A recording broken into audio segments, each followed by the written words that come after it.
ओम श्री साईं नाथाय नमः। क्या आप जानते हैं भगवान तक पहुंचने का रास्ता बिना गुरु के अधूरा होता है। क्यों साईं बाबा कहते हैं मैं ही तुम्हारा गुरु हूँ। आज हम साईं सच्चरित्र के अध्याय 2 गुरु की आवश्यकता की वह कथा सुनेंगे जो आपके जीवन की दिशा ही बदल सकती है। गुरु की आवश्यकता। साईं सच्चरित्र का दूसरा अध्याय हमें यह सिखाता है कि मानव जीवन में गुरु का स्थान ईश्वर के समान है। जैसे अंधकार में दीपक रास्ता दिखाता है, वैसे ही अज्ञान के अंधकार में गुरु ज्ञान का प्रकाश देता है। मनुष्य जन्म लेने के बाद संसार के मोह, माया, अहंकार और इच्छाओं में उलझ जाता है। वह सही और गलत के बीच अंतर नहीं कर पाता। ऐसे समय में यदि कोई सच्चा गुरु ना मिले तो जीवन भटकाव से भर जाता है। इसमें गुरु का कार्य होता है। गुरु केवल ज्ञान नहीं देता, वह शिष्य के जीवन को संवारते हैं। वह शिष्य के अवगुणों को दूर करते हैं और उसे आत्मिक शांति की ओर ले जाते हैं। शास्त्रों में कहा गया है, गुरु ब्रह्मा गुरु विष्णु गुरुदेवो महेश्वरा, अर्थात गुरु ही सृष्टि, पालन और मोक्ष का मार्ग है। साईं बाबा सच्चे गुरु।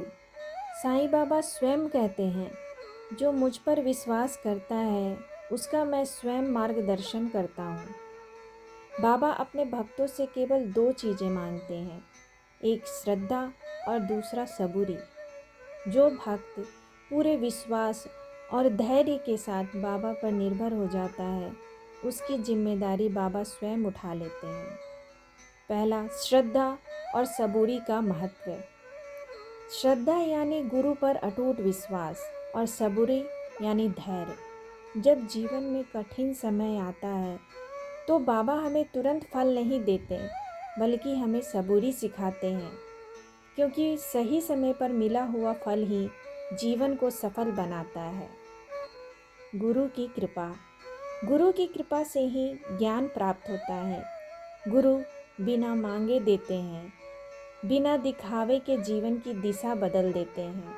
साईं बाबा की कृपा से असंभव कार्य भी संभव हो जाते हैं और भक्त का जीवन शांति से भर जाता है। इस अध्याय का सार है, साईं सच्चरित्र का यह अध्याय हमें सिखाता है कि गुरु के बिना मोक्ष संभव नहीं। सच्चे गुरु पर पूर्ण समर्पण आवश्यक है। श्रद्धा और सबूरी ही जीवन का आधार है।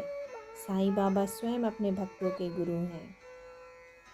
यदि आज आपका मन अशांत है, यदि रास्ता दिखाई नहीं दे रहा, यदि जीवन में बार बार परेशानियां आ रही हैं, तो आज ही साईं बाबा को अपना गुरु मान लीजिए।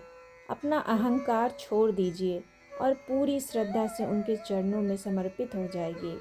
बाबा अवश्य कहेंगे, मैं हूँ ना। सबका मालिक एक। ओम साईं राम। अगर आप साईं बाबा को अपना गुरु मानते हैं तो ओम साईं राम कमेंट करें और इस कथा को अपने प्रियजनों तक जरूर पहुँचाएं। बाबा की कृपा आप सभी पर बनी रहे। ओम साईं राम।